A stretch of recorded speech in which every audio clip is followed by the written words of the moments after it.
Hello everyone. तो आज हम बात करेंगे XGMT एग्ज़ाम की, जो कि MBA एस्पिरेंट के लिए बहुत ही ज़्यादा इंपॉर्टेंट एग्ज़ाम है। तो इस वीडियो में हम पूरा डिटेल में चर्चा करेंगे कि इसका एग्ज़ाम पैटर्न क्या होता है, इसका सिलेबस क्या होता है, इसके कट ऑफ्स क्या हैं, कौन कौन से कॉलेज हैं और इसका प्लेसमेंट क्या जाता है।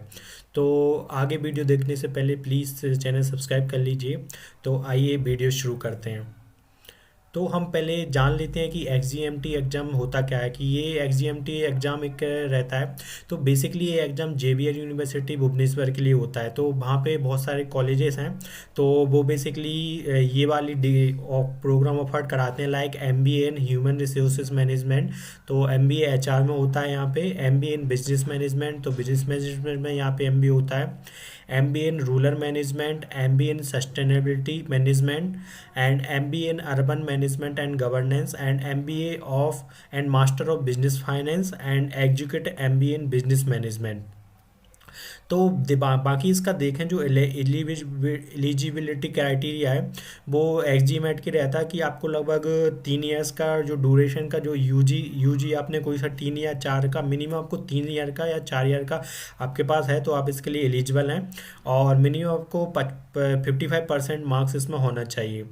तो ये सब है। और तो यदि आपका ये एलिजिबिलिटी क्राइटेरिया है तो आप इस एग्ज़ाम को देने के लिए एलिजिबल हैं।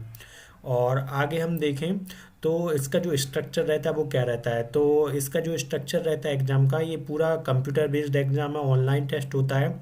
और इसके ड्यूरेशन की बात करें तो लगभग ये 120 मिनट का पेपर रहता है। और इसका जो मीडियम है वो इंग्लिश रहेगा। और इसमें ये सब्जेक्ट आते हैं लाइक और ये पूरा MCQ पेपर रहेगा। और इसमें 4 सेक्शंस आते हैं, like quantitative aptitude, verbal ability, और data interpretation, and emotional quotient, and general awareness.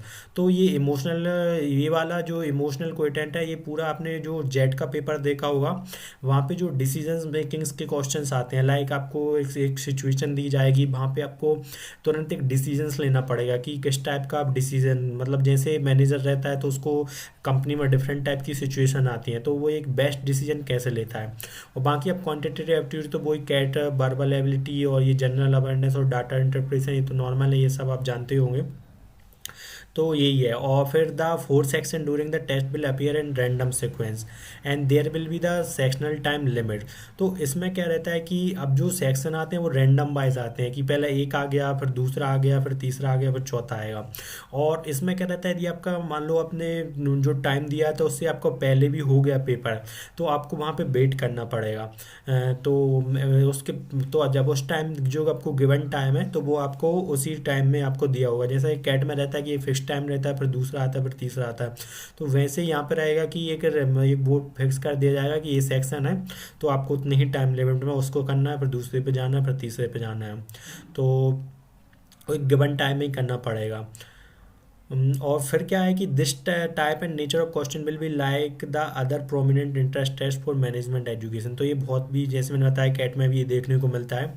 और यहाँ पे जो मार्किंग स्कीम रहती है वो पूरा कैट जैसे ही रहती है। यदि आपने एक क्वेश्चन राइट कर दिया तो राइट क्वेश्चंस के आपको 3 मिलेंगे, और यदि आप नेगेटिव कर देते हो तो आपको -1। तो इस वाले एग्जाम्स में कोई भी तुक्का लगाने की ना सोचे, क्योंकि जो 1/3 रहता है उनमें यदि आप तुक्का वगैरह लगाते हैं तो आपका नेगेटिव में जाने की बहुत प्रोबेबिलिटी रहती है, मतलब ओवरऑल और नेगेटिव में जाती है। तो ये एग्ज़ाम जो जिनमें 1/3 रहता है वो थोड़े डेंजरस एग्जाम्स रहते हैं। तो ये भी एक डेंजरस एग्जाम कह सकते हैं, क्योंकि इसमें भी इन्होंने जो स्कीम का मार्किंग रखा है वो 1/3 रखा है। तो आगे देखते हैं। तो इसका जो मैंने बता ही दिया कि ऐसे ये 4 सेक्शंस आते हैं, quantitative aptitude, verbal ability, data interpretation, और ये जनरल अवेयरनेस एंड इमोशनल क्विटेंट। तो यहाँ पे ये सबके इसमें ऐसे क्वांटिटेटिव एप्टीट्यूड में 35, 35, 20 और 30 नंबर ऑफ क्वेश्चंस आते हैं। और ये थोड़ा टेंटेटिव भी है, मतलब वेरी कर सकते हैं। लगभग ये अभी तक जो प्रीवियस एस में था ये ऐसा पैटर्न देखने को मिला था। और फिर यदि 35 है तो इंटू 3 कर देंगे तो मैक्सिमम मार्क्स 105 होगा और नेगेटिव बन रहेगा। और और 20 into 3 कर देंगे 60 रहेगा और नेगेटिव मार्किंग बन रहेगा। और 30 into 3 कर देंगे 90, तो नेगेटिव मार्किंग बन रहेगा। और इसकी अभी मैंने इसमें वीडियो में डेट इसलिए नहीं बताई है क्योंकि कोविड बढ़ रहा है और डेट टेंटेटिव है। तो यदि अपकमिंग अभी जो फिलहाल में जो न्यूज है उसके अनुसार जो 21 जनवरी है तब तक इसका एकेडमिक कार्ड आ सकता है, और 30 जनवरी को इसका एग्ज़ाम्स है, और अभी 4 फरवरी को इसका रिजल्ट आ सकता है। तो ये सारी डेट टेंटेटिव हैं क्योंकि कोविड का केसेस बढ़ रहे हैं, तो ये डेट वेरी कर सकती हैं। अभी फ़िलहाल ये डेट हैं, तो जो क्योंकि ये टेंटेटिव है तो मैंने इनको अभी स्लाइड में ऐड नहीं किया है। और उसके बाद आप देख सकते हो कि यदि हम बात करें तो क्वांटिटेटिव एप्टीट्यूड की, तो इसका जो क्वांटिटेटिव एप्टीट्यूड है इसका डिफ़िकल्टी लेवल लगभग कैट और जेट के समथिंग ही रहता है लाइक। और इसके जो मतलब जो रहता है ना कैट और जेट का डिफ़िकल्टी लेवल लगभग आप उसके समान ही इसको मान सकते हो। और इसके जो इम्पोर्टेंट टॉपिक हैं वो एलजेब्रा है, ज्योमेट्री है, अर्थमेटिक। तो अर्थमेटिक तो कैट का भी इम्पोर्टेंट चैप्टर है, जैप जितनी भी एग्जाम है सबका बहुत इंपॉर्टेंट चैप्टर माना जाता है अर्थमेटिक को, तो ये इसमें भी बहुत इंपॉर्टेंट रहेगा अर्थमेटिक का। और आगे देखें तो डाटा इंटरप्रिटेशन, लॉजिकल रीजनिंग, तो जैसे हमने इसके जो लेवल रहेगा वो आईएफटी एग्जाम के लेवल का रहेगा। जैसे हमने देखा है कि आईएफटी के जो एग्जाम लेवल रहता है उसमें बहुत कैलकुलेशन बेस्ड क्वेश्चंस आते हैं कि आपको कैलकुलेशन करना है बारीकी से, और एक भी कैलकुलेशन आपकी मिस गलत हो जाती है तो पूरा आपका मतलब वो सेट आपको ईजी रहेगा लेकिन बहुत कैलकुलेटिव रहेगा। उसमें आपको जो कैलकुलेशन रहेगी वो बहुत डीप मतलब बहुत कॉम्प्लेक्स रहती है, तो वो आपको करना पड़ेगा। तो सेम इसमें रहेंगे कि वो जैसे वो आईएफटी में आते हैं उस टाइप का आपको यहाँ पे देखने को मिल सकता है।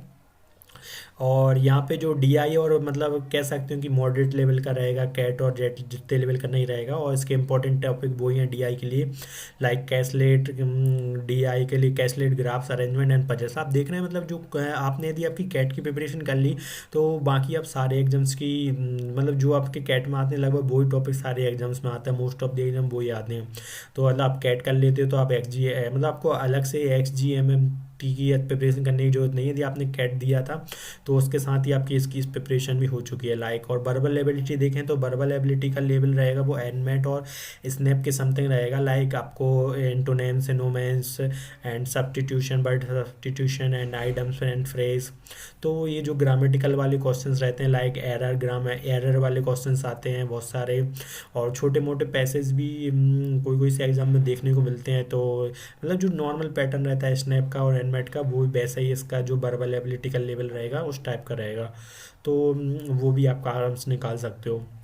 और ये मैंने बता दिया कि इमोशनल क्वाइटेंट ये रहेगा, तो ये उस जैसे ही रहेगा कि जो जेट में डिसीजंस मेकिंग के क्वेश्चंस आते थे ना, तो ये उस जैसा ही रहेगा पूरा। तो आप उस जैसे कर सकते हो। और ये जनरल अवेयरनेस है, तो जनरल अवेयरनेस तो आप जानते ही हो, जीके के जो स्टैटिक्स टॉपिक्स हैं, करंट अफेयर्स चल रहा है, हिस्ट्री के टॉपिक हैं, पॉलिटिकल के हैं, साइंस के हैं, तो वो सब हैं, तो वो आपको सब इसमें रहेंगे। और इस यदि हम XGMT की कट ऑफ की बात करें तो ये कट ऑफ रहा था कि इसमें जो रिजर्वेशन लगता है वो उड़ीसा वालों के लिए लगता है, क्योंकि उड़ीसा ये भुवनेश्वर में है, तो वहाँ पे स्टेट का कट ऑफ भी कुछ मतलब स्टेट कोटा भी कुछ लगता है। तो लाइक तो जो उड़ीसा के मेल थे उनके लिए VA DILR और क्वांट का कट ऑफ रहा था, मतलब इसमें सेक्शनल कट ऑफ भी था और ओवरऑल कट ऑफ भी था। तो इसमें रहा था 80, 60, 60, 81। और वैसे ये जीमेट के आप जीमेट के थ्रू मतलब इसमें आप 3 तरीके से जा सकते हो, लाइक कैट से भी जा सकते हो, जीमेट से भी जा सकते हो, XGMT से भी जा सकते हो। तो ये उड़ीसा मेल फीमेल के कट ऑफ्स हैं, ये नॉन उड़ीसा मेल और नॉन उड़ीसा फीमेल के कट ऑफ हैं, तो आप इनको अच्छे से देख सकते हो। तो यही ओवरऑल कट ऑफ रहेगा लाइक 78, 58, 60, 77, 60, 50, 70, 55, 30, 30, 40, 78। तो ये आप यहाँ पे देख सकते हो कट ऑफ, और उस अकॉर्डिंग टू आप इसका देख सकते हो। और इसके जो मेन कॉलेजेस हैं तो उनकी बात करें तो इसका जो सबसे मेन कॉलेज है वो XIMB भुवनेश्वर है, और ये अलग और ये यूनिक यूनिवर्सिटी है जैसे कि मैंने पहले बताया था, और उसके ही अंडर ये सारे कॉलेजेस आते हैं like JBR institute of management, JBR university Bhubaneswar and JBR school of human resource management, JBR university Bhubaneswar ये भी आता है। तो JBR school of rural management, JBR school of human settlements and JBR university Bhubaneswar के अंडर ये आता है। और ये JBR school of sustainability and JBR school of commerce, तो ये सारे JBR यूनिवर्सिटी और भुवनेश्वर के अंडर में ही आते हैं। तो ये यहाँ के जो टॉप कॉलेज हैं XGMT से जो आपको मिलेंगे वो ये कॉलेज हैं। और उसके बात करें हम तो XIMB का प्लेसमेंट देख सकते हो तो कितना अच्छा है प्लेसमेंट्स है, मतलब बहुत सारे जो बेबी IIMs हैं उनसे कई ज़्यादा अच्छा है, और न्यू IIMs हैं उनके बराबर का प्लेसमेंट इसका जाता है। तो ये आपके लिए बहुत अच्छा ऑप्शन बन जाता है, इसलिए मैंने इस पर वीडियो बनाई।